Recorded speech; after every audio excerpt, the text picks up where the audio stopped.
At It my wasn't son's until wedding, much my new later that daughter-in-law I raised her glass and understood the said, impact "This of is the that fat moment. pig It we have to put changed up with." everything, She absolutely introduced me everything. to her rich family. I remember the first time I Laughter saw this rippled through the place. table, It was sharp and snowing bright like outside, glass much like about to today, crack.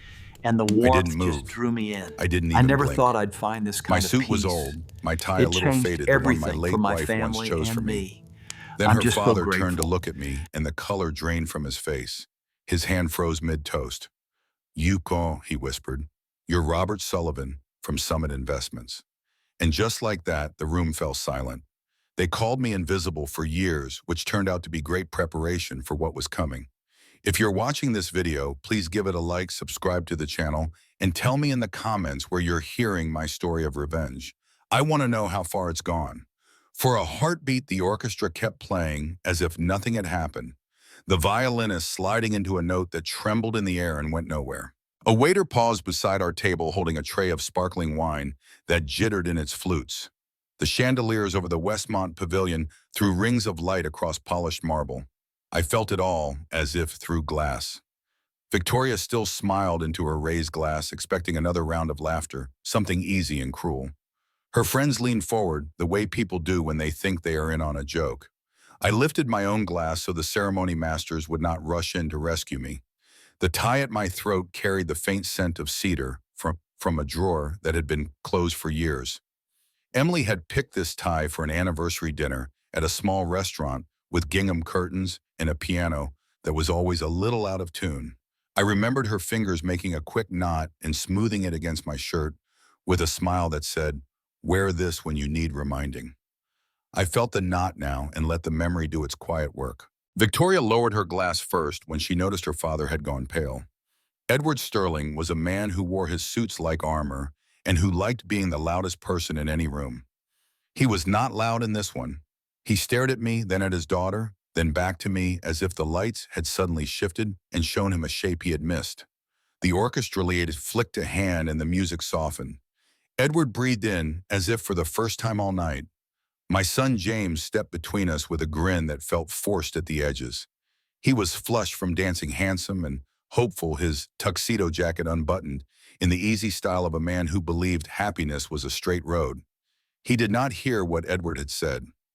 He only sensed that something had tilted. "Dad looks good tonight," he told the table, and patted my shoulder. Then he guided Victoria away for a photo. She let herself be pulled, but her eyes never left her father. A woman at the neighboring table leaned toward me with a kind smile and whispered that her son also loved vintage ties. The word vintage landed softly, careful as a hand on a banister. I thanked her. It was a kindness I did not need but welcomed anyway, like a light pocketed for later. Edward finally crossed the small distance between us. His voice was low enough that only I could hear it. "Is it you, Robert Sullivan, Summit Investments, Sterling Enterprises?" His lips barely shaped the names. He was asking and remembering at the same time. I looked at him and gave him nothing, because giving nothing was still giving him time to decide how he wanted the story to sound when he repeated it. He swallowed, turned to the MC, and asked for a second to propose a toast. The MC, delighted that a man of standing wanted the microphone, hurried over. The band quieted to a hush. The garden door stood open, and the last of the afternoon light slid in along the floor like a path.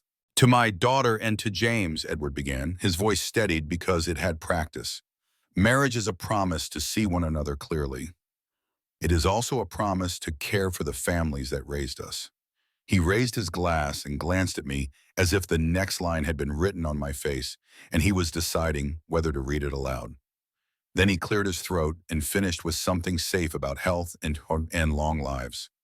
The applause felt off-tempo. People clapped because they had been taught to clap when a microphone stops. Victoria drifted back to her father with a whisper that carried further than she intended. "What was that? Did you forget your line?" Edward did not answer. He kept watching me with that look of recognition that men wear when a deal from their past steps out of the shadows and takes a chair at their table. I had seen that look before in conference rooms with floor-to-ceiling windows and polished water pitchers that reflected the city like a fever dream. It is the look of a man running two columns in his head, what I thought I knew, what might be true. I let my gaze wander over the room so no one would think I was waiting for anything. The flowers ballooned over crystal vases. The ice sculpture caught the light and held it. I watched photographers angle couples beneath arches so the evening would look like a magazine later. At one corner table a cousin checked sports scores on his phone with the posture of a boy hiding a comic book under a desk. In the reflection of a mirror, I saw myself standing alone, and I did not mind it. I could feel James's eyes on me from across the dance floor. He was laughing at something Victoria said to the photographer, and then he was not laughing at all. He started toward me, then stopped when the coordinator asked him to sign a guest book shaped like a tree. His pen scratched leaves for names while he looked up at me again. I lifted 2 fingers, and he smiled without ease. Victoria decided the room needed rescuing, and did it the way she rescued every conversation that drifted away from her. She slid an arm around Edward and brought him into a new knot of guests where she could control the light. She introduced me again with a sugary brightness that did not quite stick. This is my father-in-law. He is retired. He keeps things simple. She let the word simple sit with a small smirk. No one laughed this time. People can smell a second cruelty. It never tastes as fresh as the first. Edward did not laugh either. He said nothing about retirement. He watched me the way a diver watches the surface before deciding how deep the water goes. He excused himself from his own daughter and walked toward the terrace. I followed a minute later because the room needed air. Outside, the night had settled over the hills like a quiet animal. The estate stretched into dark lawns where lanterns burned in tidy lines. Crickets sang in the hedges. The sky wore a ribbon of cloud that looked stitched by hand. Edward waited by the railing with one hand flat on the stone. His glass stood untouched. I stepped beside him and let the silence do what it is best at. He spoke first. "They called you the invisible man back then," Edward said quietly, not looking at me. "The one who stood in the shadows while others took the spotlight." I nodded, watching the distant lights of the valley below. People rarely notice what they don't expect to see. But I knew, Edward continued, finally turning to face me. I always knew that those who truly hold power often stand in darkness. The wind shifted, bringing the scent of gardenias from the garden below. Far away, a car's headlights traced the winding road up to the estate, another late guest arriving to celebrate a union built on appearances. "I didn't recognize you at first," Edward admitted. "You've changed, thinner, older." "Grief does that," I said simply. He nodded, understanding, passing between us like a current. "Your wife, I remember the announcement." I felt a familiar tightness in my chest whenever Emily was mentioned. 5 years had passed since cancer took her, but time had only changed the shape of the absence, not its weight. "Why?" Edward asked finally. "Why the charade? You owned half of California. Summit Investments was poised to become one of the largest financial institutions on the West Coast before you suddenly disappeared from public view. And now you're here playing the part of a retired nobody." I considered my answer carefully. In the distance, the orchestra began a new song, the notes floating out to us like messengers. "I wanted my son to marry for love, not money," I said finally. "After Emily died, material things lost their meaning. I stepped back from Summit, liquidated my personal holdings, simplified my life. James grew up knowing me as his father, not as a financial titan." Edward's face showed disbelief. "And you never told him. Your own son doesn't know who you really are." "He knows who I am," I corrected. "He just doesn't know what I owned." Edward shook his head, incredulous. "Your son married my daughter thinking he was getting a humble in-law while she thought she was marrying into modest means." His laugh was hollow. "What an interesting predicament." I watched him calculate implications, consequences, opportunities. Edward Sterling had always been a man who measured every situation by what could be gained. "Does Victoria know who I am?" I asked. "No," Edward replied. "She was too young when our companies crossed paths, and she's never been interested in the family business history." The doors to the terrace opened, spilling light and music onto the stone where we stood. James emerged, his face concerned as he approached. "Everything all right, Dad?" he asked, looking between Edward and me. "Just getting some air and catching up," I said easily. Mr. Sterling and I were reminiscing about old business connections. James's eyebrows rose slightly. "Business connections? I thought you worked at Parker Insurance until retirement." Edward gave me a look that might have been respect or perhaps amusement. "Your father is being modest," he said. "We had some minor dealings years ago, nothing worth mentioning." James seemed satisfied with this explanation, though his eyes lingered on me with a hint of question. "Victoria's looking for you," he told Edward. "Something about family photos." Edward nodded, straightening his jacket. "We'll continue our conversation later," he said to me. It wasn't a suggestion. After they left, I remained on the terrace alone. The watch in my pocket, Messi, Emily's last gift to me, ticked steadily against my hip. The same watch that had counted the seconds of board meetings where I'd authorized acquisitions worth billions, including Sterling Enterprises when Edward had over-leveraged his company to the brink of collapse. I had saved his company, but made him answer to shareholders. He had never forgiven me for that. The reception continued for hours, a swirl of champagne and congratulations. I kept to the edges, watching James smile at Victoria with the innocent happiness of someone who believed they had found their perfect match. It pained me to see the calculation behind her smiles, the way her eyes constantly assessed the room for more important people to impress. Late in the evening, Victoria appeared at my side as I stood near the gift table. "You're very quiet, Mr. Sullivan," she said, her voice honey-sweet in a way that did not reach her eyes. "I hope you're enjoying the celebration." "It's beautiful," I replied. "James looks happy." She smiled, touching the diamond pendant at her throat, a wedding gift from her father that probably cost more than the annual salary James believed I had earned. "We're going to build an amazing life together. I have so many plans for us." I nodded, not doubting that for a moment. Victoria Sterling had been planning her ascent since childhood, from what I'd heard. The daughter of a man who had lost his empire and rebuilt a smaller kingdom, she had been raised to aim higher. "James mentioned you're retired from insurance." She continued, studying me. "It must be peaceful." "Very," I agreed. "I find value in simplicity now." Her eyes flicked over my worn suit, the scuffed shoes that had seen too many years. "Well, don't worry about James. I'll make sure he achieves his potential. He's too talented to waste away in that small architecture firm." I felt a flare of protective anger. James loved his work designing sustainable community buildings. It wasn't lucrative, but it fulfilled him. "My son finds great satisfaction in his profession." Victoria laughed lightly. "Of course he does, but everyone wants to grow, to do more." She leaned closer. "Between us, Daddy has connections that could put James's designs in front of major developers.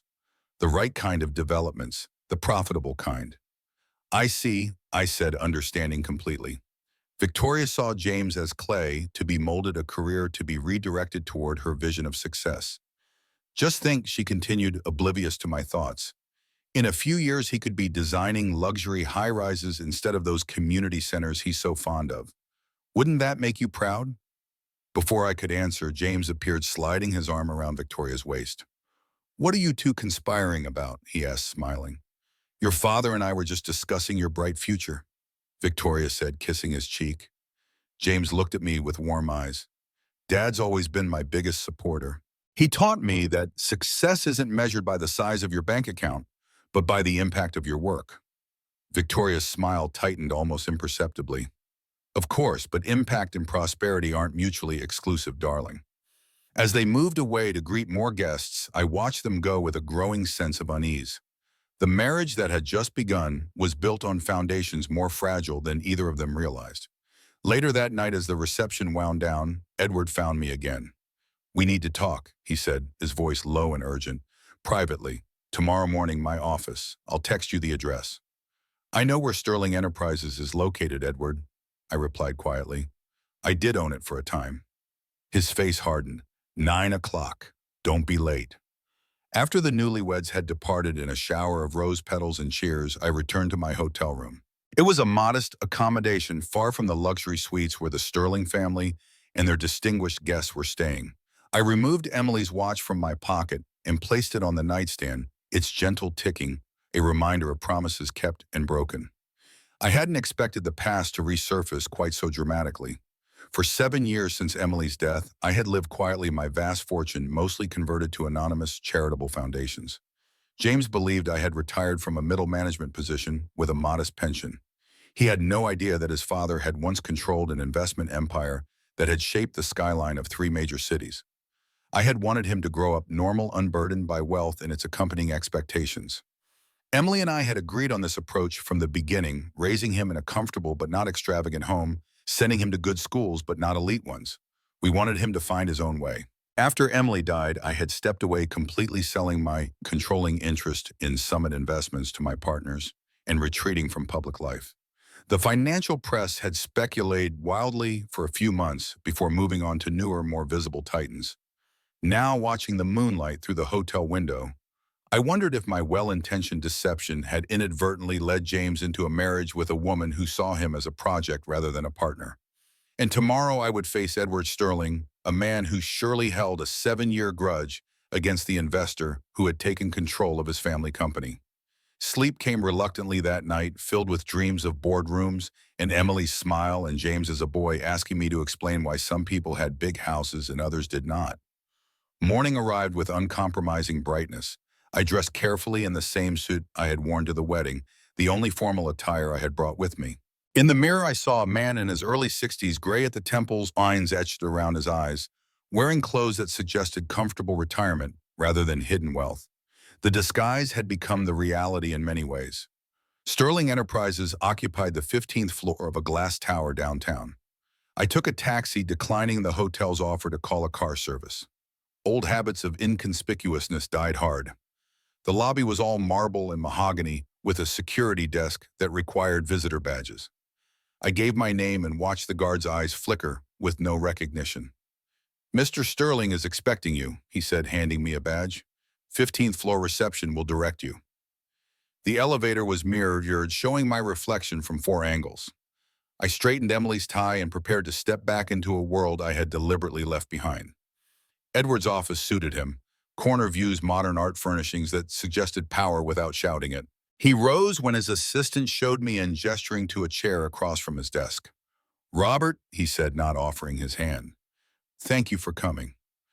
"Your invitation seemed less than optional," I replied, taking the seat. He poured 2 coffees from a carafe on his credenza, sliding one toward me. "Black, if I remember correctly."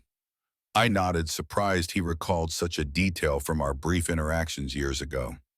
"Let's be direct," Edward said, sitting back in his leather chair. "You're not what you've been pretending to be. Your son has no idea who he married into, and my daughter has no idea who she married. We have a situation." "Do we?" I asked. "Your daughter married my son. They seem happy. The truth about my past doesn't change that." Edward leaned forward, his hands flat on the desk. "Victoria has certain expectations about her future. She believes she married a talented young architect with modest prospects whom she can mold into something greater through her family's influence. If she discovers her father-in-law is Robert Sullivan, the man who once acquired and dismantled her grandfather's legacy." I sipped the coffee, finding it too bitter. Like this conversation. "I didn't dismantle anything, Edward. Your father had already run Sterling Enterprises into the ground with bad investments and worse management. I salvaged what could be saved." Edward's jaw tightened. "You stripped it for parts and left us with a shell of what it was." "I left you with a profitable company instead of bankruptcy," I corrected. "And you've done well with what remained. This building suggests as much." He waved his hand dismissively. "That's ancient history. What matters now is our children. Victoria is ambitious. She has plans for James that might not align with his current career trajectory." "I've gathered that," I said. "If she discovers who you really are, who knows how she'll react? She might see opportunity, or she might see the man who humiliated her family." Edward tapped his fingers on the desk. "Either way, it complicates things." I considered this. "What are you suggesting?" "We maintain the status quo," Edward said. "I won't reveal your true identity. You continue your modest retiree kicked in. We let the kids find their way without the burden of our past business dealings." "And why would you do this for me?" I asked, knowing Edward Sterling never offered anything without expecting greater return. His smile didn't reach his eyes. "For my daughter's happiness, of course, and to protect family harmony." I didn't believe him for a second. Edward was buying time, assessing angles, looking for advantage. But his proposal aligned with my own desires, to keep James free from the complications my wealth would bring. "Agreed," I said finally. "Our past stays in the past." Edward seemed satisfied, though his eyes remained calculating. "Good, we understand each other then." As I stood to leave, he added, They called you the Invisible Man, but I always saw you Sullivan. Even when you were standing in the shadows, I knew you were the one pulling the strings. I paused at the door.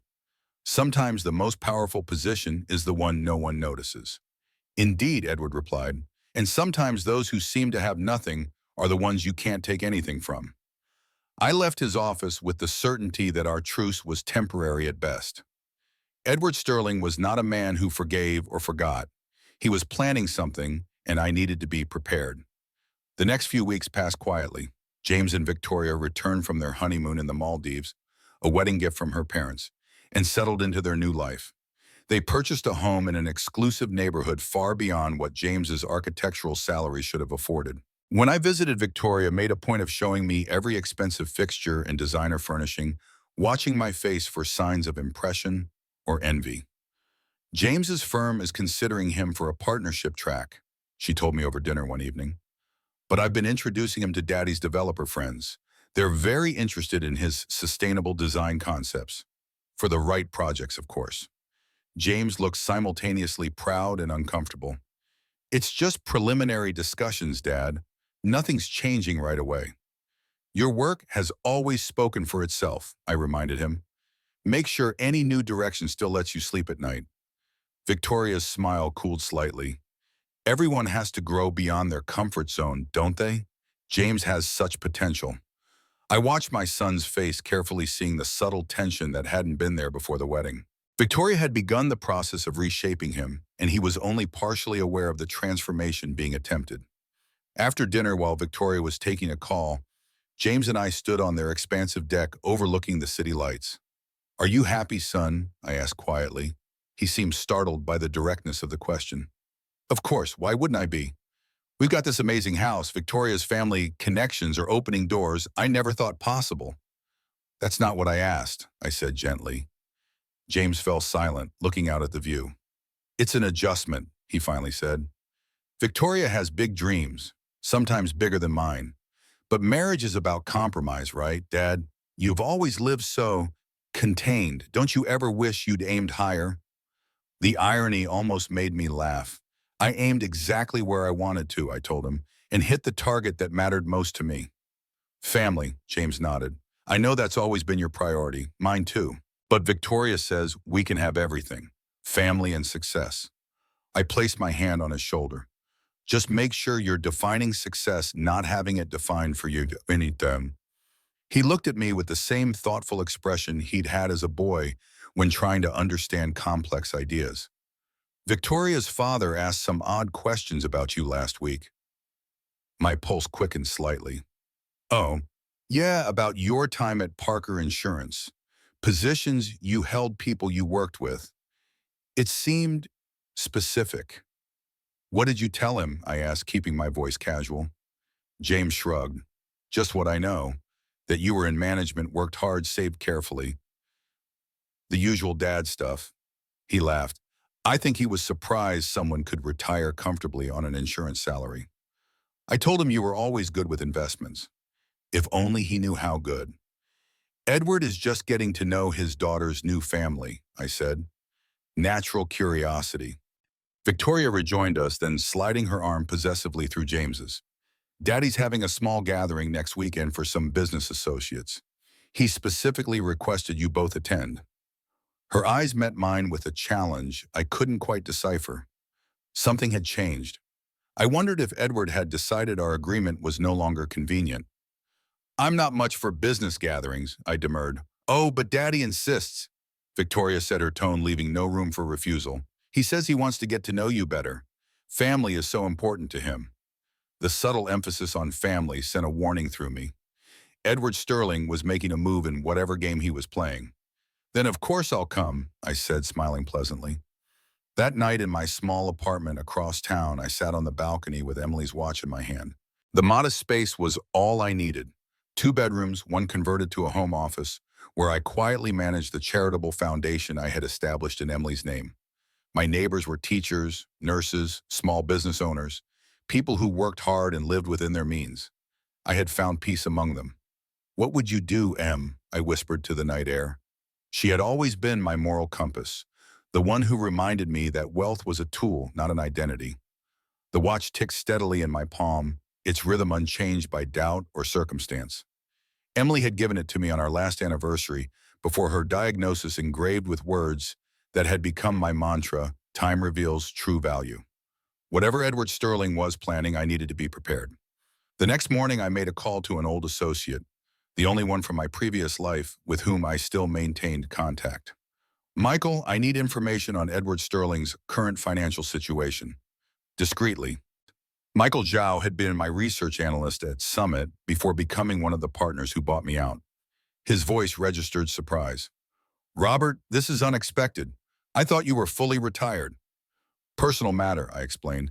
Nothing to do with markets.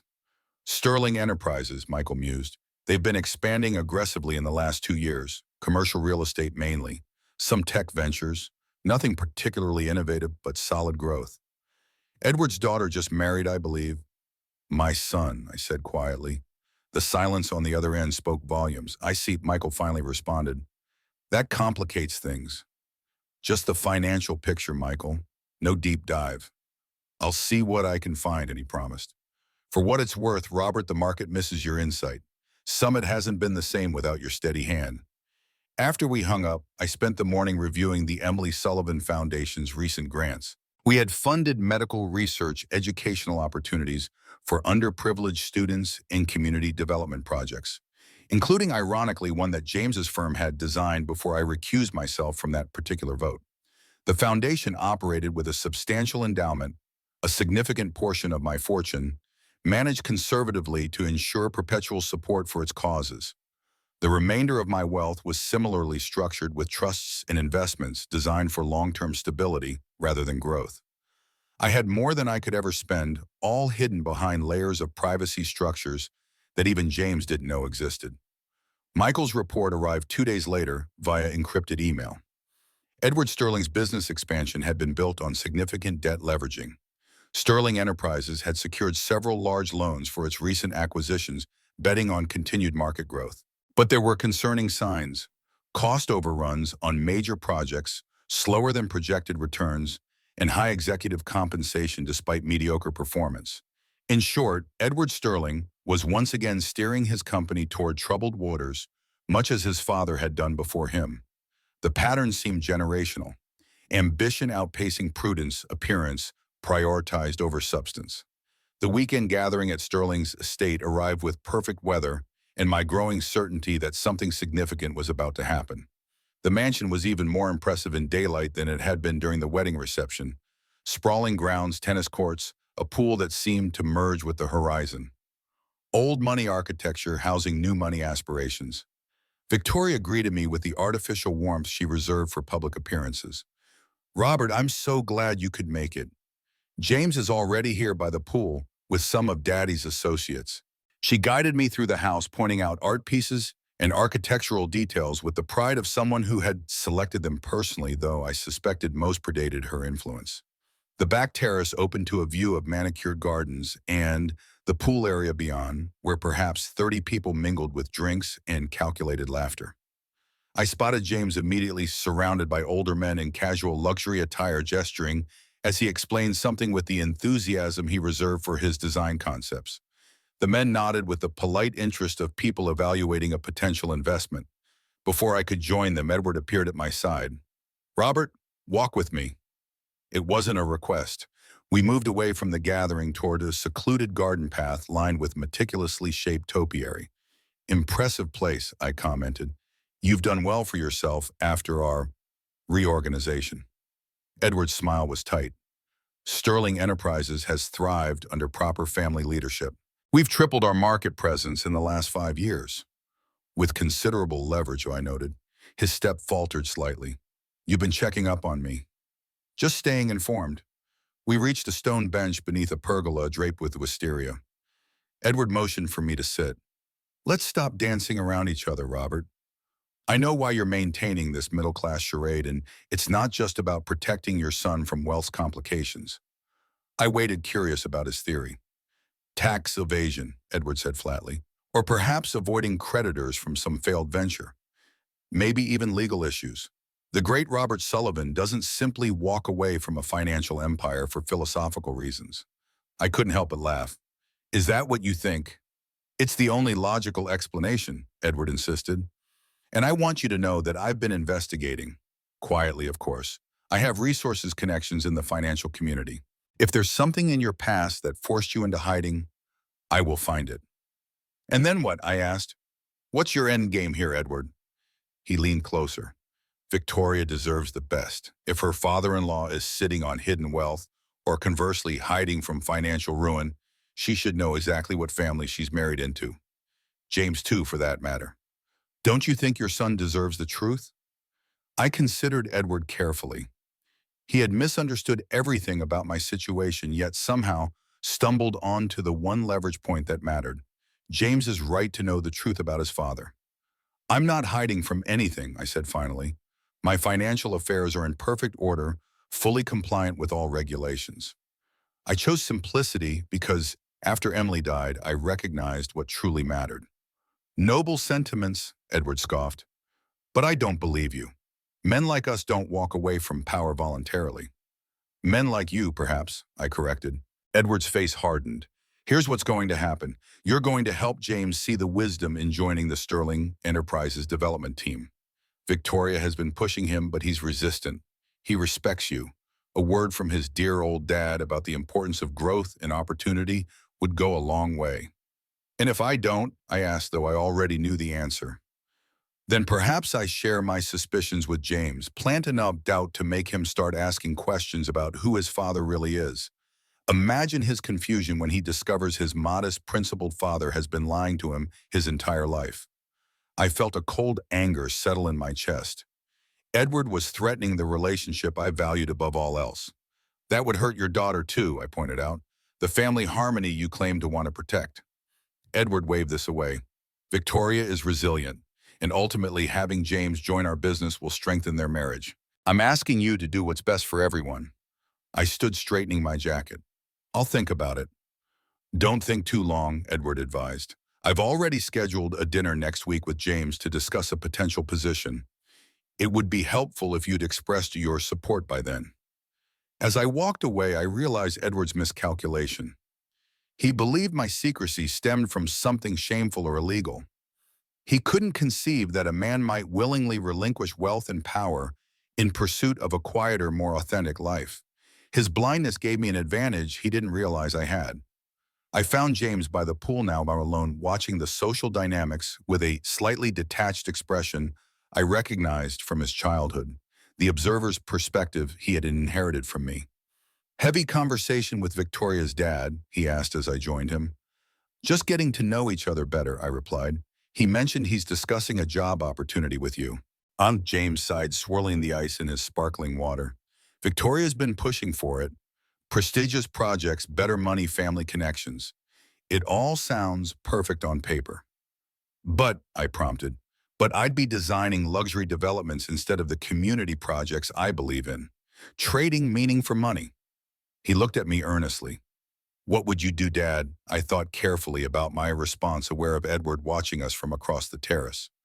I'd remember that every choice has a cost beyond the financial. Some prices aren't obvious until you've already paid them. James nodded slowly.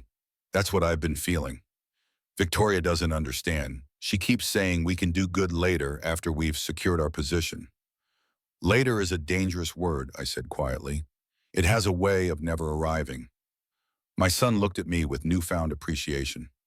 Sometimes I forget how wise you are, Dad. You've always lived by your principles, even when it wasn't easy. If only he knew the full truth of that statement. I placed my hand on his shoulder, feeling the familiar surge of paternal love. Whatever you decide, make sure it's your decision. Not Victoria's, not Edward's, not even mine. As we rejoined the party, I caught Victoria watching us, her expression calculating. She quickly replaced it with a smile and came to link her arm through James's. Darling, the Westons are asking about your riverfront community center design. They're very impressed. She glanced at me. Did you two have a good father-son chat? Always do, James said, kissing her cheek. Victoria's eyes met mine over his shoulder, questioning, assessing. Robert, I hope you'll join us for dinner next Friday. Daddy wants to discuss some exciting opportunities for James. I wouldn't miss it, I assured her. That evening, as I drove home from the Sterling estate, I knew I had reached a critical juncture. Edward was forcing my hand, threatening the careful separation I had maintained between my past and present. If he continued pushing, the truth would eventually emerge, but not in the way any of us would want. At a stoplight, I removed Emily's watch from my pocket and held it in my palm. Time reveals true value, the inscription promised. Perhaps it was time to reveal mine. Friday evening arrived with a steady rain that blurred the city lights into watercolor smears. I drove to Edward Sterling's chosen restaurant, an exclusive establishment on the top floor of a downtown high-rise where diners paid as much for the view as for the food. The kind of place where servers materialized and vanished with ghostly precision and menus displayed no prices because those who needed to ask couldn't afford to eat there. I dressed in my best suit, which wasn't saying much. The jacket fit looser than it once had. Grief and simplicity had trimmed away the comfortable padding of my previous life. I carried Emily's watch in my pocket, its weight a familiar anchor. The maitre d' assessed me with the practiced neutrality of someone who had seen both billionaires in jeans and frauds in designer suits. "Sullivan party of four," I said. His expression didn't change as he consulted his tablet, but I caught the slight recalibration in his eyes, the mental adjustment that occurred when someone didn't match the expected profile of a Sterling guest. "Of course, sir. Mr. Sterling and his daughter have already arrived. Your son is parking the car." He led me through the dimly lit restaurant to a corner table with commanding views of the rain-slicked city below. Edward rose as I approached, a practiced smile fixed to his face. Victoria sat beside him, radiant, in a black dress that probably cost more than my monthly expenses. "Robert," Edward said, extending his hand, "glad you could join us." His grip conveyed the implicit message, "Remember our arrangement." "Beautiful place," I commented, taking my seat across from Victoria. "I appreciate the invitation." Victoria studied me with the polite interest one might show a quaint local custom while traveling. "James has been looking forward to this dinner all week," she said. "He values your opinions so much." The unspoken completion of her thought hung in the air. "So don't disappoint us." A server appeared with water and wine recommendations. Edward ordered a bottle without consulting the list, a vintage I recognized as exclusive, but overrated, chosen for its price point rather than its taste. The kind of selection made by someone who wanted others to know how much they were spending. James arrived moments later, slightly damp from the rain, his smile genuine when he saw me. He kissed Victoria's cheek, shook Edward's hand, and squeezed my shoulder before taking his seat. "Sorry I'm late. The parking garage was packed." "You should have used the valet," Victoria said with gentle correction. "That's what it's for, darling." James laughed easily. "Architect's habit. I like to see how spaces are designed." Edward raised his glass. "To family and future opportunities." We clinked glasses, and I watched James closely as he smiled at his father-in-law with innocent optimism. My son had always possessed a fundamental goodness, an assumption that others shared his authentic approach to life. It was what made him an excellent architect, but left him vulnerable to those who saw relationships as transactions. The first course arrived, something artful involving rare mushrooms and truffle foam. Edward steered the conversation toward casual territory, a recent gallery opening, a mutual friend's vacation home, purchased sports teams that I had no interest in, but nodded about appreciatively. It wasn't until the main course that Edward shifted gears. "James, I've been thinking more about our discussion regarding Westlake Heights." James looked up from his barely touched Wagyu beef. "The luxury condo development." Edward nodded. "Sterling Enterprises is finalizing the acquisition next week.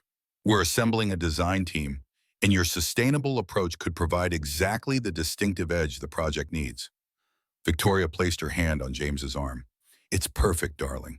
You'd have creative control over the environmental elements, and the budget is substantial." I watched my son's face, recognizing the conflicted look that had been increasingly present since his marriage. "It's an amazing opportunity," he said carefully, "but my firm is counting on me for the community center project in Riverside." Edward waved this away. "A noble project, certainly, but Sterling could offer you triple what that community center is paying, plus a percentage of the final sale values." He glanced at me. "Robert, surely you see the opportunity here for your son." All eyes turned to me. This was the moment Edward had orchestrated my endorsement of his plan to redirect James's career away from community-focused architecture toward luxury developments. I set down my fork deliberately. James has always had exceptional judgment about his own path. Edward's smile tightened imperceptibly. Of course, but sometimes a father's wisdom helps illuminate options a son might not fully appreciate. Victoria leaned forward. Robert James told me you always taught him to recognize opportunities when they appear. This is definitely one of those moments. I looked at my son, seeing the uncertainty in his eyes. He wanted my blessing, yet something in him resisted the gilded cage being constructed around him. My wisdom for James has always been simple, I said carefully. Money is what people earn. Value is what people create. The two aren't always aligned. James nodded slowly, a recognition flickering in his eyes at words I'd shared with him throughout his life. Edward set down his wine glass with slightly more force than necessary.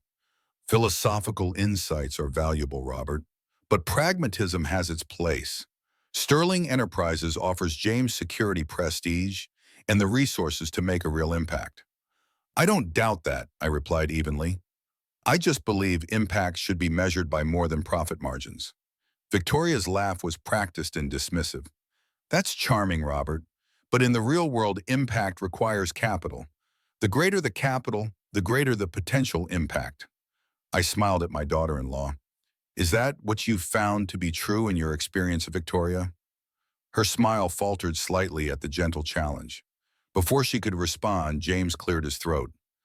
I appreciate everyone's input, he said diplomatically. Dad's always encouraged me to follow my principles, and I respect that. Victoria and Edward see opportunities I might miss otherwise. He looked at Edward. Could I have some time to think about it? Maybe review the project details more thoroughly. Edward nodded magnanimously. Of course, take the weekend, but we'll need to move forward by Monday. The rest of dinner progressed with superficial pleasantries. Edward spoke of upcoming charity galas, and Victoria detailed renovation plans for their guest house. I contributed just enough to appear engaged while watching the subtle interplay between the three of them. Edward's calculated control, Victoria's aspirational alignment, and James's quiet uncertainty. When dessert arrived, some deconstructed confection that resembled modern art more than food, Edward excused himself to take a call. Once he was out of earshot, Victoria turned to me with a smile that didn't reach her eyes. Robert, I hope you understand we only want what's best for James. His talent deserves a bigger stage. I want what's best for him too, I replied. We just might define best differently. Her eyes narrowed slightly. Daddy mentioned you and he had some past business dealings. Nothing significant, of course, but he implied there might be some lingering friction. So Edward had begun planting seeds with his daughter. Interesting. Ancient history, I said lightly. Nothing that should affect your marriage or James's career decisions. Victoria studied me for a moment. You know, for someone who spent his career in mid-level insurance management, you have surprising presence in business conversations, almost as if you have more experience than your background suggests. The first direct probe. I met her gaze steadily. Insurance teaches you a lot about risk assessment. Some lessons carry over. James returned from the restroom, interrupting whatever Victoria had planned to say next. Edward reappeared moments later, signaling for the check with the discreet confidence of someone accustomed to others handling details. Robert, we should get together for lunch next week, Edward said as we waited for our coats. Just the two of us, continue our discussions. I'd enjoy that, I lied politely. Outside, the rain had stopped, leaving the streets shining under the lights. James offered to drive me home, but I declined, claiming I wanted the walk to aid digestion. The truth was, I needed time to think. I waited until they had all driven away before pulling out my phone and making a call. Michael, it's Robert. I need to accelerate our research on Sterling Enterprises, particularly any projects in the development pipeline. Already on it, Michael responded. What's your timeline? Yesterday, I said, watching the taillights of Edward's Bentley disappear around a corner. And I need something else. Contact Maxwell Reed at the Journal. Tell him I'm calling in that favor from 2015. Michael's surprise was evident even through the phone. Reed, the investigative reporter. Robert, are you sure that's the direction you want to go? Not yet, I admitted, but I need options. Edward Sterling is forcing my hand. Understood. I'll have something for you tomorrow. I walked home through the quiet streets, the city sleeping around me, as I considered the chess match I'd been drawn into. Edward was moving his pieces into position, using Victoria to pressure James, using James to leverage me, using his corporate resources to investigate my past. He believed he held the advantage because he thought he understood my motivations. But Edward was playing a game without knowing all the rules. The next morning, I reviewed Michael's expanded report on Sterling Enterprises over coffee on my small balcony. The data confirmed my suspicions. Edward's aggressive expansion had left his company overextended. Several major projects were behind schedule and over budget. The Westlake Heights development, the one he was pushing James to join, was particularly troubled. The land had environmental issues that previous assessments had minimized, and construction costs were projected to exceed initial estimates by nearly 30%. Edward needed James not just as a prestigious architectural name to attract luxury buyers, but specifically for his expertise in sustainable design to solve problems the project was already facing without publicly acknowledging the issues. My phone buzzed with a text from James. Coffee this morning, just us. The usual place. Our usual place was a small cafe equidistant between our homes, a modest establishment with excellent pastries and no pretension. I arrived to find James already there, 2 coffees on the table. He looked tired. Didn't sleep well, I asked as I sat across from him. He shook his head. Victoria and I had a long discussion after dinner last night about the Sterling Enterprises offer, among other things. He rotated his coffee cup slowly. She doesn't understand why I'm hesitating. From her perspective, it's the obvious next step in my career. And from your perspective, James sighed, running a hand through his hair. It's complicated. The money is incredible. The resources would be beyond anything my current firm can offer. And Victoria's right that luxury developments can incorporate sustainable elements that might eventually filter down to more affordable projects. But, I prompted gently, I got into architecture to create spaces that serve communities, not to design playgrounds for the wealthy. He looked up at me. You remember my graduate thesis, Accessible Design for Underserved Neighborhoods? I nodded. You were passionate about it. I still am. The community center project is exactly the kind of work I always wanted to do. It's not glamorous or particularly profitable, but it matters. He hesitated. Victoria says I can do both, take the Sterling position and maintain my commitment to community projects on the side. But I'm not sure that's realistic. Time has a way of aligning with financial incentives, I observed. James nodded slowly. That's what I'm afraid of. He took a sip of coffee. Dad, what do you know about Edward Sterling? Really know, I mean. The question caught me off guard. What makes Yo ask? Something feels off. The way he talks about you, there's this undercurrent. And Victoria mentioned he's been asking questions about your career, your finances. I chose my words carefully. Edward and I had some professional interactions years ago. Nothing significant, but enough that we have certain impressions of each other. James studied me with the perceptive gaze he'd had since childhood. You're not telling me everything. No, I admitted. I'm not. He seemed taken aback by my honesty. Why, sir? Because some stories are only useful when they're fully told at the right time. I reached across the table and placed my hand on his. James, I've never lied to you about anything that matters. But there are parts of my past that I've kept private because they weren't relevant to the life we built. And now they might become relevant. I met his eyes steadily.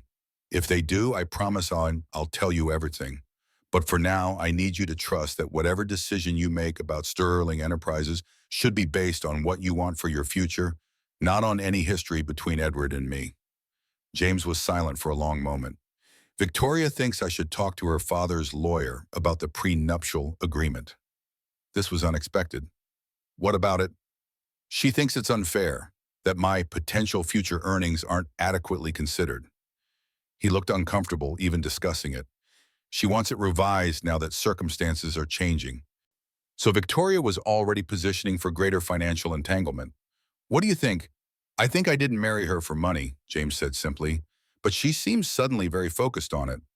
The bells above the cafe door chimed as new customers entered. James glanced at his watch. I should go. I promised Victoria I'd meet her at the country club for brunch with her friends. As we stood to leave, he hesitated. Dad, whatever it is between you and Edward, be careful. Victoria mentioned he has investigators looking into your background. Something about ensuring the family's security. My stomach tightened. Thank you for telling me. I told Victoria it was ridiculous, that you've always been exactly who you appear to be. His eyes searched mine. That is true, isn't it, Dad? I placed my hand on his shoulder. I've always been your father first. Everything else is secondary.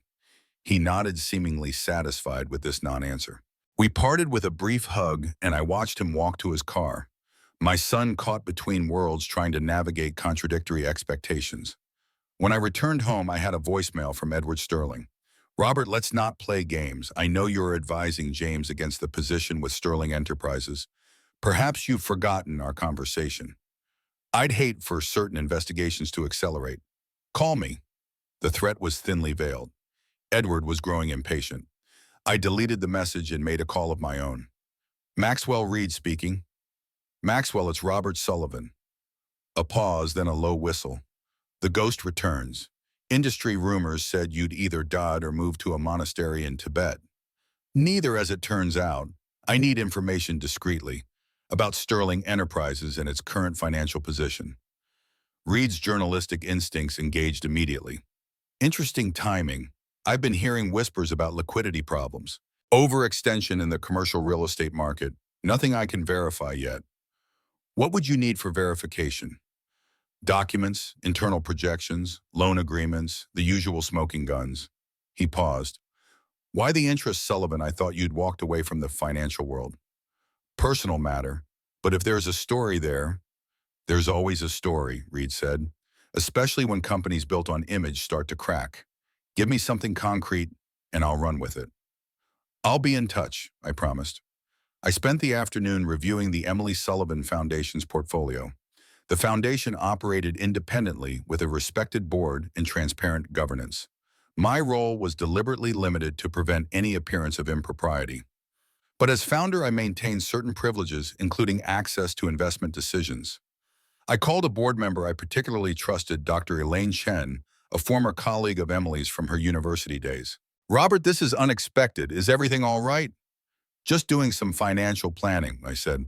I'm considering making an additional contribution to the foundation, substantial enough that I wanted to discuss investment strategies first. Of course, the board would welcome additional funding for our programs. We've had more qualified applicants than we could support this year.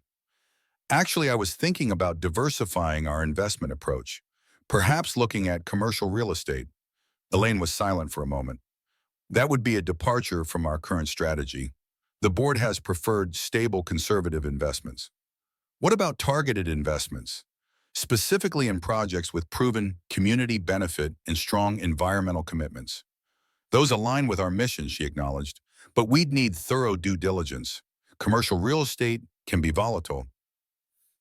Indeed it can, I agreed, especially when developers overextend themselves. After finishing the call, I sat on my balcony watching the sunset paint the city in golden shadow. The chess match with Edward Sterling was entering a critical phase. He was threatening to reveal my past to James, believing this would pressure me into supporting his plans for my son's career. But Edward still didn't understand what game we were really playing. My phone rang again. James, Dad, something strange just happened. A woman approached me at the club, said she was a financial reporter working on a story about Sterling Enterprises, asked if I knew anything about their Westlake Heights development or their current debt structure. I straightened in my chair. What did you tell her? Nothing, of course. I told her I was just the son-in-law and suggested she contact their media relations department. James sounded concerned. The thing is, she specifically mentioned you, asked if Robert Sullivan was still advising me on my career decisions. How would a random reporter know about our private conversations? What was her name? Alicia something. Didn't catch the last name. Victoria was furious, made a scene, and had security escort her out. This wasn't my doing. Reed wouldn't have moved so quickly or clumsily. Dad, are you still there? Yes, sorry, just thinking. I chose my words carefully. James, there may be more going on with its Sterling Enterprises than Edward has shared with you, Before you make any decisions about joining their team, you might want to do some due diligence of your own. What kind of due diligence? He asked, confusion evident in his voice. The kind any professional would do before joining a new venture. Ask to see the financials for the Westlake project. Request the environmental impact studies. Basic due diligence. Victoria will think I don't trust her father. It's not about trust. It's about making informed decisions. There was a long pause. Dad, what do you know that you're not telling me? I know that rushing major life decisions rarely ends well, I said. Take the weekend to think like Edward suggested, but make sure you're thinking with complete information. After we hung up, I sat in growing darkness considering the implications of the reporter's approach. Either it was a remarkable coincidence or someone else was investigating the Sterling Enterprises. Either way, events were accelerating beyond my control. Monday morning arrived with a text from James. Meeting with Edward at 10. Still haven't decided. Could use your perspective. I called rather than texting back. Want to grab breakfast? Can't. Victoria has us scheduled for a tour of the Westlake site this morning. But I could use some fatherly wisdom. I could hear the tension in his voice. What's on your mind, Amashma? I tried to do what you suggested, asked Edward for more details about the project. The financials, environmental studies, that kind of thing. And he got defensive, said I should trust family that the details would be available once I signed on. James sighed. Victoria thinks I'm sabotaging the opportunity deliberately. What do you think? I think if everything was as straightforward as they claim, they wouldn't hesitate to share basic information. He lowered his voice. I did some research on my own. There are rumors that the Westlake site has contamination issues from its previous industrial use, expensive remediation problems. My son was perceptive, another quality he'd inherited from his mother. Trust your instincts, I advised. They've served you well so far. There's something else, James said hesitantly. Victoria's been looking through old news archives. She found some articles about a Robert Sullivan who ran Summit Investments about 15 years ago, a major player in corporate acquisitions. He paused. That couldn't be you, right? The timing doesn't work. You were at Parker Insurance then. My heart raced. James, I know it's ridiculous. Just a coincidence of names, that's what I told her. But she's fixated on it for some reason. Victoria was connecting the dots faster than I'd anticipated. People find what they're looking for whether it's there or not. Yeah, well, she's definitely looking for something. Anyway, I should go. Wish me luck with Edward. James, I said before he could hang up, remember what matters to you, not what matters to Victoria or Edward or even me. I will. Thanks, Dad. After the call ended, I made a decision. It was time to accelerate my own plans. I spent the morning making calls to old contacts, people who owed me favors or respected my past judgment enough to listen without too many questions. By noon, I had confirmation of what Michael's research had suggested. Sterling Enterprises was over-leveraged and facing potential cash flow problems if their current development projects didn't proceed on schedule and on budget. Edward was betting everything on the Westlake Heights development. He needed it to succeed not just financially, but as a prestigious showcase to attract investors for future projects. And he needed James both for his sustainable design expertise to solve the environmental challenges and for the Sterling family connection to keep everything in-house where problems could be managed discreetly. My phone rang. Edward Sterling.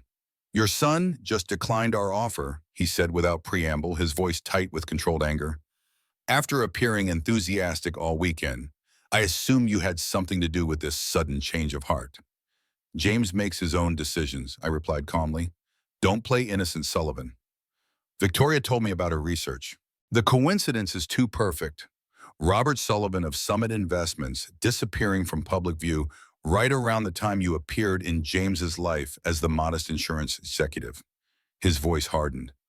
I don't know what your game is, but interfering with my daughter's marriage and my company's business will have consequences. Is that a threat, Edward? It's a promise. I've scheduled a dinner with James and Victoria tonight. I intend to share my suspicions about his father's true identity and suggest he begin asking himself why a man of your supposed background can afford to subsidize his architectural principles. Victoria is already questioning where your retirement income really comes from. My grip tightened on the phone. Think carefully about your next move, Edward. I always do. The question is whether you've thought through yours. The call disconnected. I sat motionless for several minutes weighing options. Edward had forced my hand. He was prepared to reveal half-truths about my past to James, enough to damage our relationship, but not enough to give my son the full context of my choices. My phone buzzed with a text from Michael. Documents from Sterling. Board meeting last quarter. Confirmed cash flow issues. Reed is interested. How do you want to proceed? I was composing a response when James called. Dad, can we meet now? His voice was strained. Of course. Where are you? The park near your apartment. I needed to walk, to think. I'll be there in 10 minutes. I found him sitting on a bench by the duck pond, staring at the water. His face was pale, his posture tense. He looked up as I approached, and the uncertainty in his eyes made my chest ache. Victoria's convinced I'm making the biggest mistake of my career by turning down her father, he said as I sat beside him. She doesn't understand why I choose a community center over the prestige of Westlake Heights. What did you tell her? That I didn't feel right about the project, that they were hiding something about the environmental issues. He shook his head. She thinks I'm being naive, that all development projects have complications and family takes care of family. I chose my words carefully.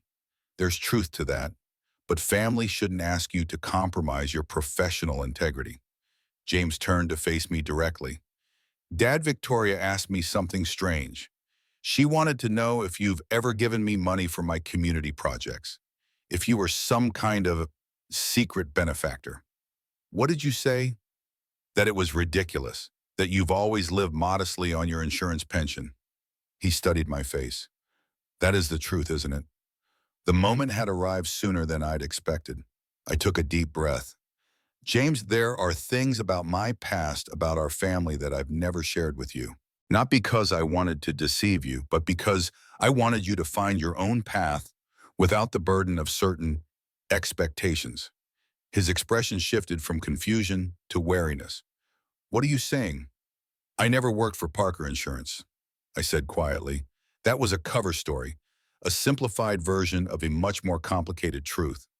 James stared at me, his face a mixture of disbelief and dawning realization. Then who are you? Who are you? I was Robert Sullivan of Summit Investments. I built a financial firm that specialized in corporate acquisitions and restructuring. At our peak, we managed assets worth billions. The color drained from his face. That's not possible. We always lived normally, middle class. I went to public schools. By choice, I explained. Your mother and I decided before you were born that we wanted to raise you away from wealth's influence. We wanted you to develop your own values, find your own purpose. So our whole life together was a lie. His voice cracked slightly. No, I said firmly. Everything that matters was true. My love for you, the values I tried to teach you, the support for your dreams. I reached for his hand, but he pulled away. But you were secretly wealthy this whole time, while I worked summer jobs to pay for extras in college, while I took out student loans. You paid off those loans remarkably quickly after graduation, I said gently, with help from a scholarship fund that happened to take special interest in architecture students with your exact profile. Understanding dawned in his eyes. The Emily Sullivan Foundation, named after Mom. That was you, I nodded. After your mother died, I stepped away from Summit, liquidated most of my holdings, and established the foundation with a significant portion of my wealth. I kept enough to live comfortably while ensuring the foundation could support causes she would have valued, including occasionally promising young architects working on community projects. James stood abruptly pacing in front of the bench. I can't believe this. My entire life, everything I thought I knew about you, about us. James, I'm still the same person who taught you to ride a bike, who came to every architecture school presentation, who supported your decision to focus on community projects instead of commercial work. I stood to face him. The only difference is that I had more resources than you realized. Why tell me now, he demanded, after all these years of deception? Because Edward Sterling is planning to tell you his version tonight.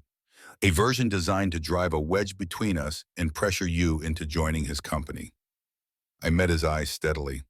I wanted you to hear the truth from me first. James ran his hands through his hair in frustration. So, this is why Victoria's father has been so strange around you. You weren't just some business acquaintance. You? I acquired Sterling Enterprises during a financial crisis 15 years ago. I confirmed. Edward's father had mismanaged the company to the brink of collapse. I restructured it, stabilized its finances, and eventually returned control of the Sterling family to Edward, but with significant oversight from other shareholders. And he's hated you for it ever since, James concluded. He resented the loss of autonomy, yes, and now he sees an opportunity for revenge by turning you against me. James sat back down heavily. I need time to process this. My entire understanding of my life of you has just been completely upended. I understand, I said, my heart aching at the distance I felt opening between us. Take all the time you need, but please, before you meet with Edward and Victoria tonight, consider why I made the choices I did. Everything was intended to give you the freedom to become your own man without the shadow of wealth and privilege determining your path. He stood again, gathering his coat. I have to go. Victoria's waiting. James, I called as he started to walk away.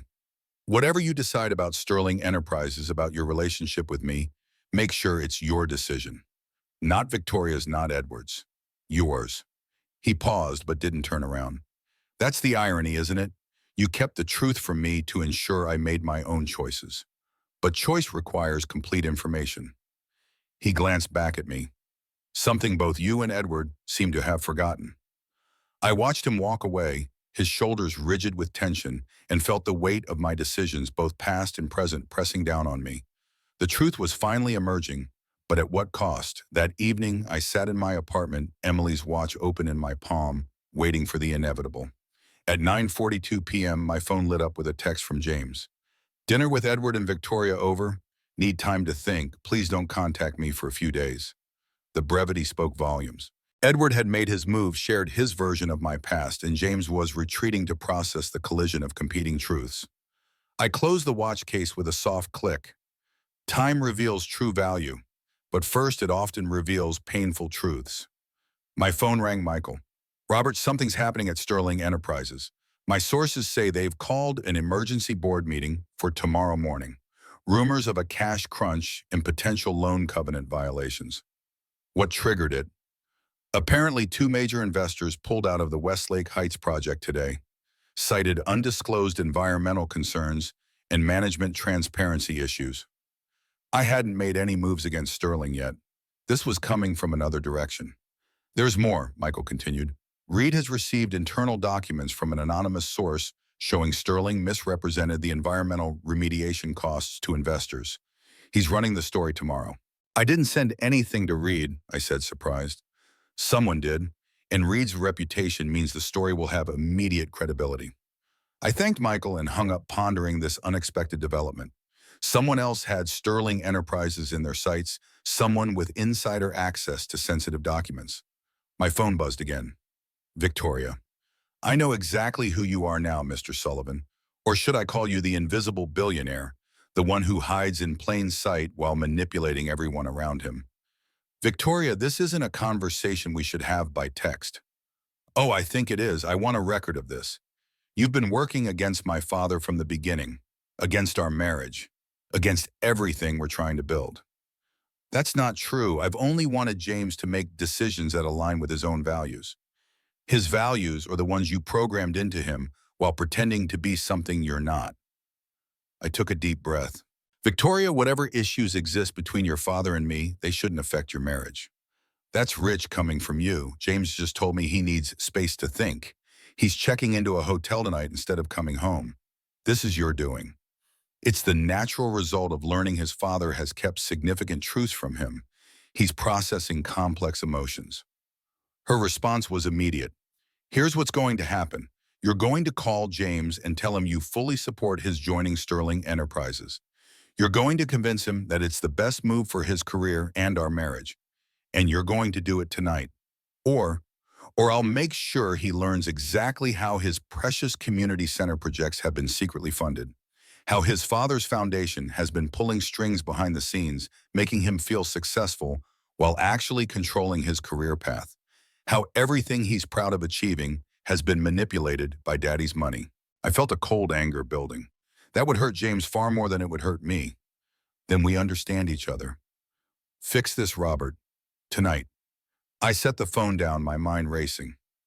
Victoria was leveraging James's newly discovered vulnerability, the revelation that his achievements might have been invisibly supported by my wealth, to push him back towards Sterling Enterprises.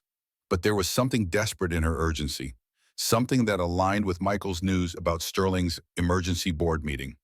Victoria wasn't just defending her vision for James's career, she was responding to a direct threat to her family's business interests. My phone rang again, an unknown number. Mr. Sullivan, this is Detective Martina Reyes, Financial Crimes Division.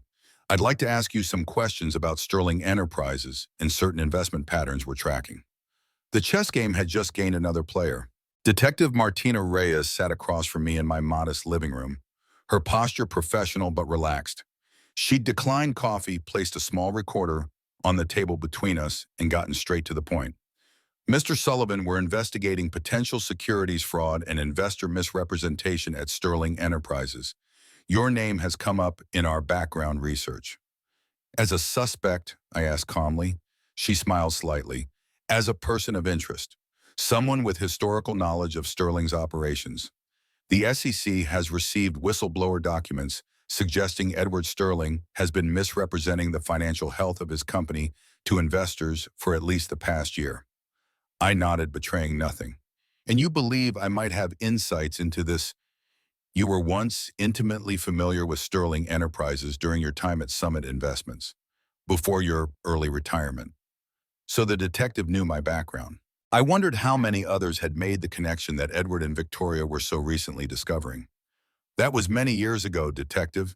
I've been out of the financial world for quite some time. She studied me with practiced neutrality. 7 years, since shortly after your wife's passing. My condolences, by the way. Thank you. Mr. Sullivan, I'll be direct. We have reason to believe that Sterling Enterprises is facing a liquidity crisis they've concealed from investors.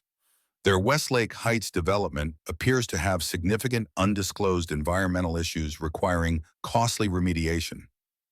She leaned forward slightly.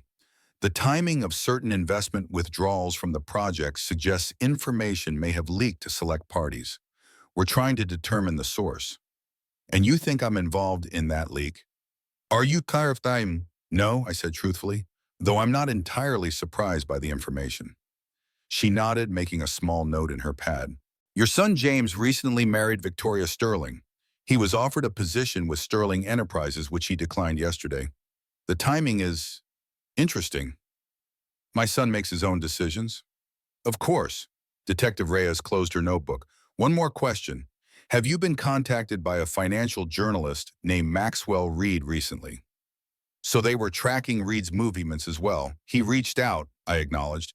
We had professional dealings years ago. Did you provide him with any information about Sterling Enterprises? No. She seemed to accept this. If you do hear from Reed again, or if you come across any information relevant to our investigation, I'd appreciate a call. She slid her card across the coffee table. Sometimes people with nothing to hide still have something valuable to share. After she left, I sat in silence considering the rapidly evolving situation. Sterling Enterprises was under investigation. James knew the truth about my past, and Victoria was desperately trying to salvage both her marriage and her father's business interests. The chessboard had become crowded indeed. I called Michael. The Financial Crimes Division is investigating Sterling. I told him once he answered. They know about Reed's interest too. Michael whistled low. Things are moving quickly. Reed's article is scheduled to run tomorrow morning. Once it does, Sterling's stock will take a hit. Any word from James? Nothing yet, but I've been monitoring Sterling's situation. Their board meeting this morning was apparently contentious. 2 directors resigned immediately afterward. I thanked him and hung up, then checked my phone. Still no messages from James. The silence was worse than anger would have been. Around noon, my phone finally buzzed with a text. Not from James, but from Edward Sterling. My office, 2 p.m., come alone. No threats? Posturing this time. Interesting. Sterling Enterprises headquarters felt different as I walked through the lobby this time. The security guard's eyes lingered on me with something like recognition. The receptionist's smile seemed strained. Word was spreading. Edward's assistant escorted me directly into his office without the weight that power players typically impose to establish dominance. Edward himself stood at the window, his back to the door, staring out at the city below. He didn't turn when I entered. "You've won, Sullivan," he said flatly. "Congratulations." I took a seat without being invited. I wasn't aware we were playing a zero-sum game. He turned then, and I was struck by how much older he looked than he had just days ago. Strain had etched new lines around his eyes and mouth. "Don't insult me with false modesty. You've orchestrated this perfectly." He gestured to his computer screen, which displayed what appeared to be a draft of Reed's article. "Your journalist friend has been quite thorough." "Reed isn't my friend, and I didn't provide him with information," I said truthfully. Edward laughed bitterly. "So what? The whistleblower, the SEC investigation, the investors pulling out, it all leads back to you somehow. You've been planning this revenge for years." "That's not true." "No." He poured himself a drink from a crystal decanter, not offering me one. "7 years ago, the great Robert Sullivan suddenly disappears from the financial world right after burying his wife. He liquidates most of his assets, establishes a charitable foundation, and adopts the persona of a retired middle management nobody." He took a long sip. "Meanwhile, his son grows up unaware of his father's wealth and power, eventually becoming an idealistic architect who coincidentally marries the daughter of the man Sullivan once humiliated in business." "James and Victoria's marriage was never part of any plan," I said firmly. Edward waved this away. "Perhaps not initially, but when it happened, you saw an opportunity to observe your old adversary up close, to position yourself for the perfect moment to strike.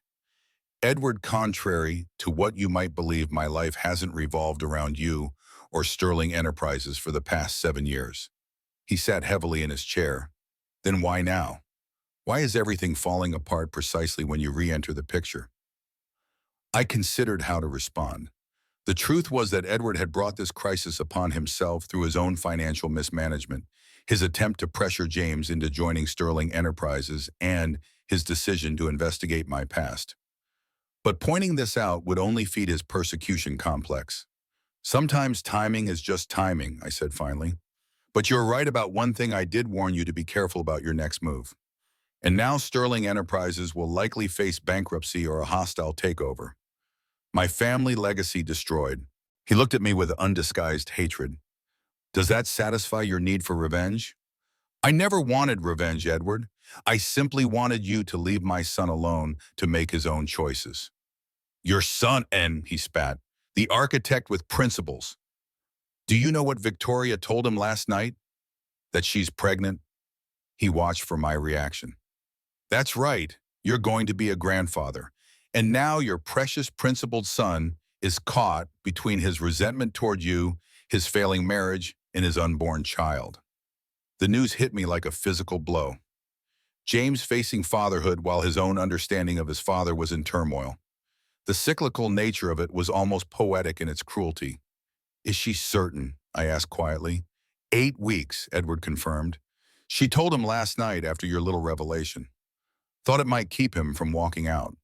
It didn't." "Where is he now?" "I don't know. Not answering Victoria's calls, not at his firm." Edward's expression hardened. "But wherever he is, he's dealing with the fact that his father has been lying to him his entire life. So congratulations on that as well." I stood to leave. This conversation was going nowhere useful. "One more thing, Sullivan," Edward called as I reached the door.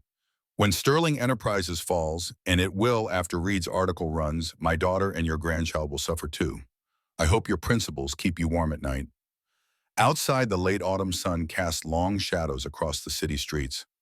I walked without direction, processing the implications of Victoria's pregnancy. If true, it changed everything. James would never abandon his child, regardless of his feelings about Victoria or her family. He would find a way to be present, to provide, to protect, just as I had tried to do for him. My phone buzzed. "James." "Dad, can we meet? I'm at the lakefront." Relief washed over me. "I'll be there in 20 minutes." I found him sitting on a bench overlooking the water, the wind ruffling his hair. He looked exhausted, the kind of bone-deep weariness that comes from emotional rather than physical exertion. He didn't stand when I approached, just motioned for me to sit beside him. "Victoria told you," he asked without preamble. "Edward did, about an hour ago." James nodded, staring out at the water. 8 weeks, due in early summer. His voice was flat, emotionless. Perfect timing. "How do you feel about it?" He laughed without humor. "Which part?" "Becoming a father or discovering that everything I thought I knew about my own father was carefully constructed fiction." "Both, I suppose." James was quiet for a long moment. "I always wanted children. Just not like this. Not with all this chaos." "The circumstances aren't ideal," I acknowledged, "but a child has a way of bringing clarity to what matters. Like you found clarity when Mom got pregnant with me." There was an edge to his voice I'd rarely heard. "Is that when you decided to hide your real life from me, to raise me in some kind of artificial, middle-class bubble?" The pain in his words cut deep. "It wasn't artificial, James. The values, the love, the everyday experiences, those were all real. But the context wasn't." He finally turned to look at me. "Do you know what keeps spinning in my head? All those summer jobs I took to earn a spending money? The student loans I was so proud to pay off?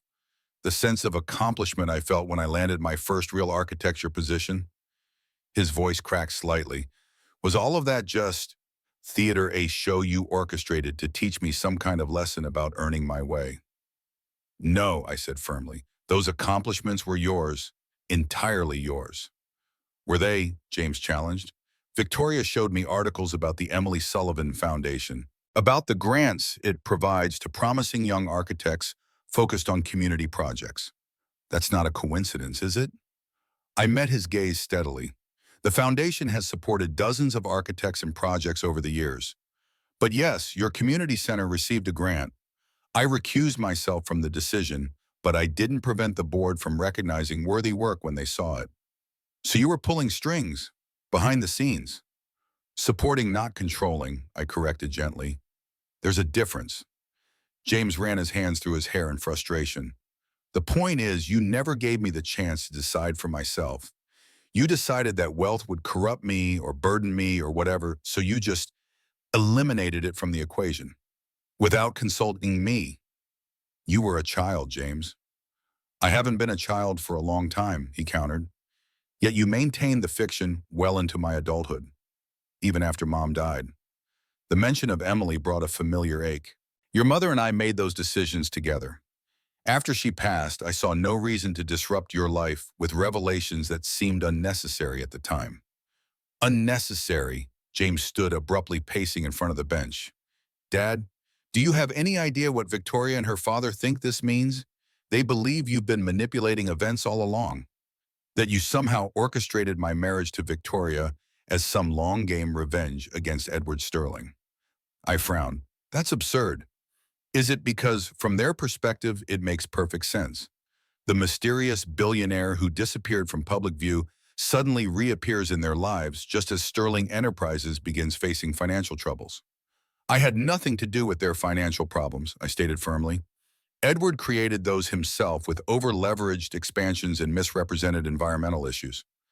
James stopped pacing. "How do you know about the environmental issues?" I hesitated, realizing I'd revealed more knowledge than I should have. "I did some research after you mentioned the Westlake Heights project." "Research," he repeated skeptically, "the kind that only a man with your connections and resources could do." "James, no, stop." He held up his hand. "I don't even know who I'm talking to anymore. Not the father I thought I knew. Not the modest insurance executive who taught me about integrity and hard work." He laughed bitterly. "The irony is, you were right about the Westlake project being trouble. Victoria just called me. Reed's article is running tomorrow, and the SEC has launched a formal investigation into Sterling Enterprises." This was moving faster than I'd anticipated. "What does Victoria want you to do?" "Publicly stand by her father. Use my reputation for environmental design to reassure investors about the Westlake remediation plans." He shook his head.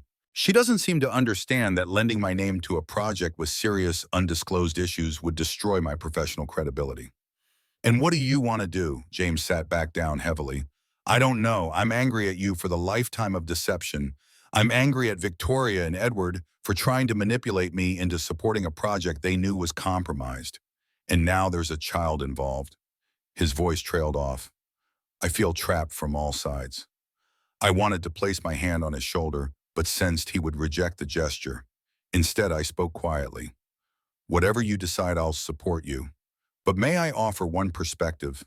He nodded slightly.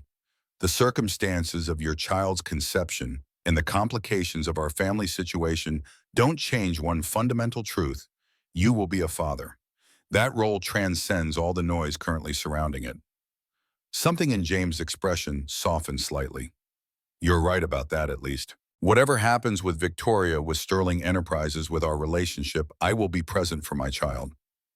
I know you will, I said. It's who you are. We sat in silence for several minutes watching the water. Finally, James stood. I need time to process all this, to figure out what to do about Victoria, about the baby, about Sterling Enterprises' requests. Of course. And Dad, don't do anything else. No more behind-the-scenes moves. No more secret research. No more supporting without controlling. Just let me handle this my way. I nodded. I promise. As I watched him walk away, I wondered if it was a promise I could keep. The next morning, Maxwell Reed's article ran in the journal's business section. Sterling Enterprises facing liquidity crisis. Investors misled about environmental contamination in flagship development. And the piece was methodically researched and damning in its specificity, citing internal documents and whistleblower testimonies that detailed a systematic effort to downplay remediation costs and overstate projected returns. Sterling Enterprises stock dropped 27% before noon. I had just finished reading the online version when my phone rang. Michael. Robert, things are moving quickly. Sterling's board has called another emergency meeting. Rumors of a no-confidence vote against Edward. What about the SEC investigation? Gaining momentum. They've subpoenaed documents related to the Westlake Heights environmental assessments and investor communications. Michael paused. There's something else. Summit might be positioned to acquire Sterling's assets if this continues downhill. This caught me by surprise. Summit, I haven't been involved with them for years. The current leadership team has been watching the situation. They see an opportunity to acquire Sterling's development portfolio at a significant discount if the company faces forced liquidation. The irony wasn't lost on me. Summit Investments, the company I had built and walked away from, poised to complete the acquisition of Sterling Enterprises that I had begun 15 years earlier. Keep me informed, I said, but I'm not getting involved. I promised James. Understood. Oh, and Robert, Detective Reyes has been asking questions about you around the industry. Subtle but persistent. After hanging up, I sat on my balcony watching the city go about its business, oblivious to the financial drama unfolding in boardrooms and regulatory offices. My phone buzzed with a text from Victoria. This is your doing. My father's reputation is being destroyed. Are you satisfied now? I didn't respond. There was nothing I could say that wouldn't escalate the situation. Later that afternoon, James called. Have you seen the news? He asked without greeting. Yes. Victoria's father has been asked to step down as CEO. The board is bringing in crisis management. His voice was tight. She's devastated. Blames you entirely. I understand why she feels that way, I said carefully. But I had nothing to do with Reed's article or the SEC investigation. Maybe not directly, James conceded. But Edward Sterling was right about one thing: none of this started happening until you appeared in their lives. The timing is difficult to dismiss as coincidence. I sighed. James Edward has been making risky financial decisions for years. The Westlake Heights development was particularly over-leveraged with significant undisclosed environmental issues. That would have come to light eventually regardless of my presence. Maybe. He didn't sound convinced. Victoria wants me to make a public statement supporting her father, saying I've reviewed the environmental plans and believe the remediation approach is sound. Have you reviewed them? Not fully. They've only shown me selective information. He hesitated. What would you do? I chose my words carefully. I wouldn't stake my professional reputation on incomplete information, regardless of the personal connections involved. James was quiet for a moment. That's what I thought too. But if I don't support them, Victoria says she'll move back to her parents' home. She says I'm choosing sides against my own child's family. She's upset and afraid, I pointed out. People make extreme statements in those conditions. This isn't just about Victoria being upset. It's about what kind of family we're going to be, what kind of father I'm going to be. His voice hardened slightly. Something you might want to reflect on yourself. The barb found its mark, but I didn't react to it. Whatever you decide, I'm here for you. Because it feels like you've been playing some long game that I'm only now beginning to understand? He sighed heavily. I have to go. Victoria's waiting for my decision. 3 days passed without word from James. The financial press continued their feeding frenzy on Sterling Enterprises, with new revelations emerging daily about questionable accounting practices and overstated asset valuations. Edward Sterling had been officially removed as CEO, with the board appointing an interim leader from outside the family. I maintained my distance, resisting the urge to call Michael for updates or to reach out to James. I had promised not to intervene, and I intended to keep that promise. On the 4th day, my doorbell rang unexpectedly. I opened it to find Victoria standing there, her expression a complex mixture of anger and desperation. She looked exhausted, the polished facade cracked by stress. May I come in? She asked stiffly. I stepped aside, gesturing her into my modest living room. She looked around with barely disguised disdain, as if the simplicity of my apartment confirmed some theory about my character. James doesn't know I'm here, she said, remaining standing. He wouldn't approve. I assumed as much, I replied calmly. Can I offer you something to drink? Water, tea. This isn't a social call, Victoria snapped. I'm here because you've systematically destroyed my family and I want to know why. I sat down, motioning for her to do the same. After a moment's hesitation, she perched on the edge of an armchair. Victoria, I understand you're upset. Upset, she interrupted. My father has lost the company he spent his life building. Our family name is being dragged through the financial press. The SEC is investigating potential fraud charges. And my husband, your son, refuses to publicly support us. Her voice rose. So yes, upset doesn't quite cover it. I had nothing to do with the SEC investigation or Maxwell Reed's article, I said firmly. She laughed bitterly. Of course you'd say that. The invisible man who pulls strings from the shadows without leaving fingerprints. She leaned forward. I've done my research on you, Robert Sullivan. The ruthless acquirer who built Summit Investments into a corporate raider, then mysteriously disappeared from public view after your wife died. Is that what Edward told you? It's what the record shows, she countered. You acquired my grandfather's company, stripped it for parts, then returned a hollow shell to my father with oppressive shareholder oversight. I sighed. That's not what happened. Your grandfather over-leveraged Sterling Enterprises with risky investments. The company was weeks from bankruptcy when Summit stepped in. We stabilized the finances, restructured the management, and eventually returned control to your father when the company was again profitable. And now history repeats itself, Victoria said coldly. Just as Sterling was regaining its former prominence, you appear to destroy it again. Victoria, your father's current troubles are of his own making. The environmental issues at Westlake Heights were real and significantly underreported to investors. That's not my doing. But the timing is awfully convenient, isn't it? She pressed. The whistleblower, the SEC investigation, all of it happening right as James refuses the position with Sterling. I met her gaze steadily. Sometimes correlation isn't causation. She studied me for a long moment.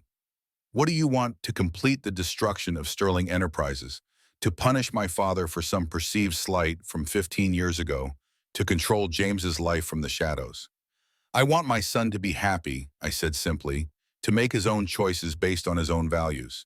That's all I've ever wanted for him. And what about his child, my child? Victoria placed her hand protectively over her abdomen. Do you want your grandchild to be born into a family torn apart by your manipulations? The question struck deeper than she probably intended. I thought of Emily, of our shared vision for James's upbringing, of the values we had tried to instill. Of course not, I said quietly. I want that child to grow up in a loving home with parents who respect each other's choices. Victoria's expression softened almost imperceptibly. Then help us. Use your influence to stop this SEC witch hunt. Call off your financial journalist. Help restore Sterling Enterprises so there's something left for your grandchild to inherit. Doesn't work that way, I explained. I don't control the SE or the press, and even if I did, interfering in a legitimate investigation would be illegal. So you'll do nothing, she demanded. Watch as my family crumbles. I didn't say that. I considered my words carefully. Sterling Enterprises has valuable assets and projects despite its current troubles. With proper restructuring and transparent management, it could recover. Victoria's eyes narrowed. Restructuring under whose control? Yours? Not mine, I assured her. I'm truly retired from active business interests, but there are investment groups that specialize in corporate turnarounds. Like Summit Investments, she asked sharply. So she knew about Summit's potential interest. Possibly, though, that would be ironic given our history. Victoria stood abruptly. I didn't come here for vague promises of corporate restructuring. I came to appeal to your sense of family, to remind you that your actions or inactions affect not just Edward Sterling, but your own son and grandchild. I'm well aware of that, I said, standing as well, which is why I've kept my distance, allowing James to navigate the situation without my interference, as he requested. She moved toward the door, then paused. James hasn't been sleeping, barely eating. He's torn between his principles, his marriage, and his sense of betrayal over your lifetime of deception. Her voice hardened. Whatever game you're playing, remember that real people are suffering for it. Not just financial abstractions, but your actual family. After she left, I sat with Emily's watch in my hand, its steady ticking a counterpoint to my troubled thoughts. Victoria's visit had shaken me more than I cared to admit. Not her accusations, those were predictable extensions of Edward's persecution complex, but her description of James's suffering. I had tried to protect my son from the burdens of wealth and privilege, only to create a different kind of burden, one of secrets and withheld truths. And now, as he faced the prospect of fatherhood himself, the foundations of his understanding about his own father had been completely upended. My phone buzzed with a text from an unknown number. Mr. Sullivan, this is Detective Reyes. New developments in the Sterling investigation. Please call at your convenience. Before I could respond, another text arrived from James. Dad, we need to talk. I've made some decisions. Dinner at my place, 7 p.m. Victoria will be there. I texted back immediately, I'll be there. The invitation was unexpected but welcome. Perhaps James had found a path forward through this tangle of family history and present crisis. I called Detective Reyes, first curious about the new developments she mentioned. Mr. Sullivan, thank you for returning my call, she said when she answered. Our investigation has uncovered something interesting. It appears the original whistleblower documents came from someone with intimate knowledge of Sterling's internal operations. That's not surprising, I commented. No, but this might be the document trail suggests the whistleblower may have been gathering evidence for months before coming forward, long before your son's marriage to Victoria Sterling. I processed this information. Why tell me this? Because it contradicts the narrative that Edward Sterling has been sharing with anyone who will listen, that you orchestrated his downfall as some form of delayed revenge. Her tone was professional, but held a hint of amusement. Our investigation indicates Sterling's problems are entirely self-inflicted and predated your reappearance in their lives.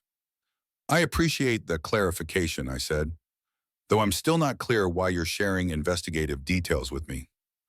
Let's call it professional courtesy, Detective Reyes replied, and perhaps a small apology for initially considering you a potential person of interest in the case. After hanging up, I felt a weight lift slightly. The official investigation had confirmed what I knew to be true. Edward's troubles were of his own making, not the result of any machinations on my part. At precisely 7 p.m., I knocked on James and Victoria's door. James answered, looking tired but somehow more settled than when I'd last seen him. He greeted me with a brief hug, the first physical contact since the revelation of my past. Dad, come in. Victoria's finishing up in the kitchen. Their home, the elegant residence that had seemed like a statement of aspiration just weeks ago, now felt different. More lived in, less like a showpiece. Family photos had appeared on surfaces that had previously held only designer objects. A subtle shift, but noticeable. Victoria emerged from the kitchen, her expression guarded but civil. Robert, thank you for coming. Dinner will be ready in a few minutes. James guided me to the living room where we sat across from each other. I've been doing a lot of thinking, he began without preamble, about family, about values, about what kind of father I want to be. That's natural, I said.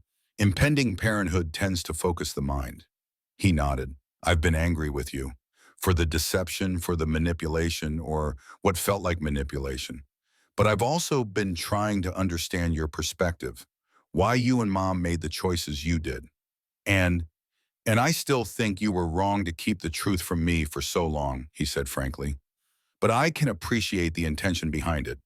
You wanted me to find my own path without the distortions that extreme wealth can create. The simple acknowledgement of my intentions, even with disagreement about the methods, felt like a significant healing. Victoria and I have been talking, James continued, really talking maybe for the first time since our wedding, about what matters to each of us, about the kind of family we want to build. Victoria appeared in the doorway. Dinner's ready, she announced. We can continue the conversation at the table. The dining room table was set simply without the elaborate presentation Victoria had favored for previous meals. The food was homemade a pasta dish that smelled delicious rather than catered. As we took our seats, I noticed a folder placed at the head of the table. I've made some decisions, James said as he served the pasta, about Sterling Enterprises, about my career, and about our family future. Victoria's expression was composed but held a new respect as she looked at her husband. I won't be joining Sterling Enterprises, James stated firmly, but I have proposed an alternative arrangement. He opened the folder and slid a document toward me. I've established an independent environmental engineering consulting firm with a specific focus on remediation of contaminated development sites. I scanned the business plan, impressed by its thoroughness. This is well thought out. My first client will be Sterling Enterprises, James continued. I'll help them address the Westlake Heights environmental issues transparently and effectively, but as an independent consultant rather than an employee. My professional reputation remains intact, and Sterling gets the expertise they need. Victoria spoke up. James's solution allows him to maintain his principles while still supporting the family business. It's a compromise we can both live with. The change in her tone was remarkable. Gone was the entitled demand, replaced by something approaching respect for James's position. There's more, James said. I've been in contact with several investment groups interested in Sterling's restructuring, including Summit Investments. He looked at me pointedly. Though I had no idea you were once the founder until recently. I've had no involvement with Summit for 7 years, I clarified. I know that now. But they're still interested in Sterling's underlying assets despite the current troubles. James took a deep breath. I've negotiated a potential restructuring plan that would preserve the Sterling name and significant family involvement while bringing in new capital and management expertise. Victoria added, my father is resistant, as you might imagine, but the board is interested and ultimately it's their decision now that he's been removed as CEO. I was genuinely impressed. You've been busy. James nodded. I've also had several conversations with the Emily Sullivan Foundation's board, specifically about their grant-making process and oversight. His eyes met mine. They spoke highly of your initial vision, but made it clear that you've maintained appropriate distance from specific funding decisions. This seemed to be an acknowledgement that perhaps I hadn't been manipulating his career as much as he had feared. And finally, James said, reaching for Victoria's hand, we've decided to raise our child with full knowledge of both family histories, the Sterlings and the Sullivans. No secrets, no manipulations, just truth presented in age-appropriate ways. Victoria squeezed his hand. We want our child to understand where they come from, but to make their own choices about where they're going. The echo of Emily's and my original parenting philosophy wasn't lost on me, though their implementation would clearly be different. That sounds wise, I said simply. We have one request, James added. We'd like you to establish a trust for the baby, not an enormous one that removes all incentive for achievement, but enough to ensure educational opportunities and a modest foundation for the future. I raised an eyebrow. You're asking me to provide inheritance wealth after your concerns about my hiding my assets from you. The difference, James explained, is transparency and choice. Our child will know about the trust from an appropriate age. They'll understand its origins and limitations. And ultimately, when they're mature enough, they'll choose how to use it. The elegant solution struck me as quintessentially James' thoughtful, balanced, principled, yet practical. I would be honored, I said sincerely. The rest of dinner passed with a gradually warming atmosphere. Victoria described her plans for the nursery. James shared his vision for his new consulting firm. I offered connections and insights where appropriate, careful not to overstep. As the evening wound down, James walked me to the door while Victoria cleared the table. I'm still processing everything that's happened, he admitted quietly.